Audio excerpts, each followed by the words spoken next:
In 1990, I was actually on staff with this group, Appalachia Service Project, or called ASP. Actually, according to Martha, our church actually went and worked with them somewhere around 2005, and I may have the exact date wrong, but that's pretty close, right, Martha? Yeah, pretty close. They're actually a group who, they work all year in Central Appalachia, so Kentucky, West Virginia, Tennessee, in that area. They work all year doing home repair for the impoverished. And in the summer, they open up these huge summer centers, and they used to take in about 60 volunteers a week and actually do the same thing. But they don't run those all year. That's just during the summer. So I worked on summer staff. I was one of 4 college students who actually worked and labored and ran actually a volunteer center for a bunch of volunteers to come in. Now, you would think a small town in an impoverished area would love to have a group like this come in, right? No. The school superintendent, and they by the way, they try to rent schools, which kind of makes sense because there's facilities, things like that. The school superintendent refused to even listen to them, would not sign a contract with them for the summer, would not even hear about it, refused to, after a while, to even talk to them. Well, they were a little worried, right? I mean, we got 60 people coming in a week or so. What do we do?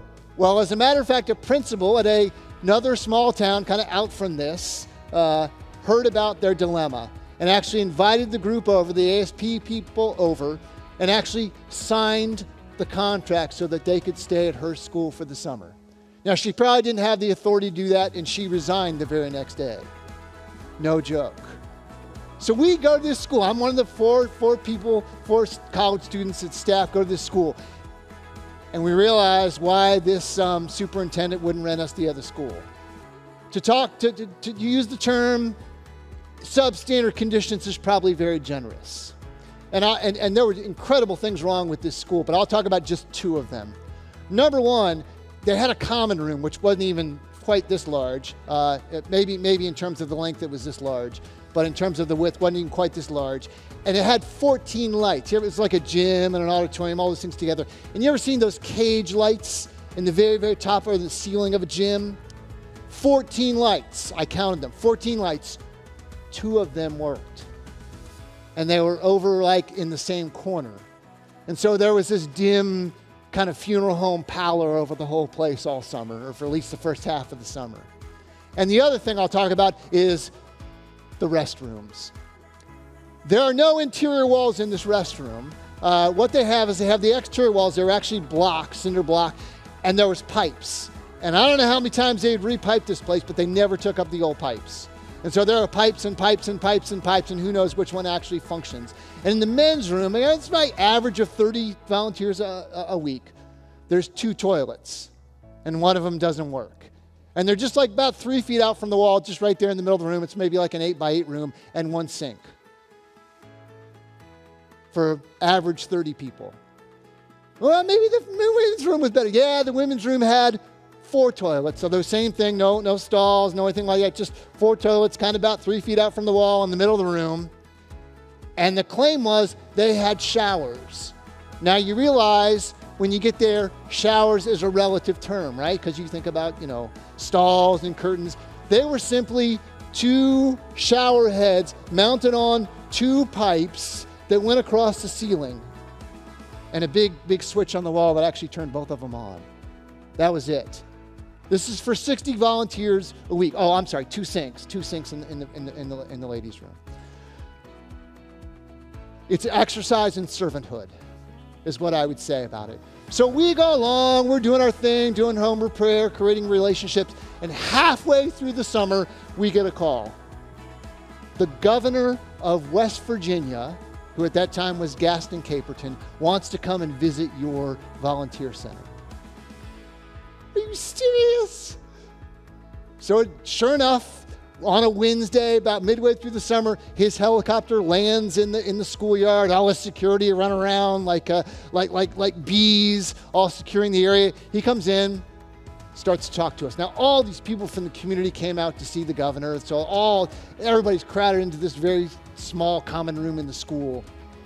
And the superintendent was there. But you know what? He refused to talk to he wouldn't talk to the governor. He kind of watched from a distance. And you're going to find out why here in just a second. So the governor comes in, asks us what we're doing, and I think somebody clued him in. I'm not sure who did it. I'll never know. But his last two questions: have only two lights working here? Because, of course, there's that dim power. And he said, yeah, it was that way when we got here. He says, oh. And his final question: can you tell me where the restroom is? We didn't go with him his security went with him to the restroom. He went to the men's restroom, and after a while came out, thanked us very much, and left. And we thought we went back to what we were supposed to be doing. The very next day, an entire crew came out from the school system with these big ladders to replace all of those 14 lights, or actually 12 of them that didn't work. So for the second half of the summer, we actually had light in the common room while we were all staying. Week and a half, 2 weeks later, the school is condemned. No joke, condemned. Not to be refurbed, not to be fix some problems. The school is condemned to be torn down. It's declared unfit for human habitation. Isn't that nice to know you're staying in a place that's been declared unfit? Now, there was a note in there that said the summer business could continue. In other words, we could continue our work through the end of the summer, but it was to be torn down. The final thing, and I'll close with this, the paper boy came in every once in a while. Do you know what a paper boy? We don't have those today. A paper boy, you know what a paper boy is? If you don't know, ask your parents what a paper boy used to be, okay? Maybe some of you were paper boys. Yeah, there you go. Paper boy comes in. Now, he used to come in just for breakfast because we always were doing stuff really early. He comes in, he had extra paper, he puts it down on the table, and he points to it. That school superintendent, the previous day, was indicted for years of embezzlement, which was a fancy way to say he was skimming off the money for himself. And this is how schools ended up in the condition in which this school was in. Now, friends, I think that is a miracle. Who could believe that a group of 4 college students just trying to do their jobs, and maybe some volunteers, 60 or so volunteers that come in every week, could be instrumental in taking down a corrupt school superintendent? Would you believe that? I would never believe that if someone told me that could happen. But you know what? It did. And I saw it myself. I want to back up. There we go. Okay? We were in prayer that summer. We weren't praying that we can see God's miracles. Just the fact that that school held together at all was a miracle in and of itself. We were praying, oh, God, help this building to make the summer. But we were in regular contact with God. We looked beyond we could have said, oh, what a coincidence that this superintendent got taken down. No. God, we believed, was at work. Friends, we knew we were clay jars. We weren't even trying to take him down. God was working through us. And finally, we slowed down. We put a priority on creating relationships. Always remember in home repair that your home repair will tear down in a few years. But you could create a relationship that has an impact for a lifetime. So we talked to people like this paper boy, and you know what we heard? God was at work. God was performing miracles. But we needed the eyes to see, and we needed the habits of mind to perceive. And friends, I believe we can have the same thing if we will but look for God and see him at work. Let's pray.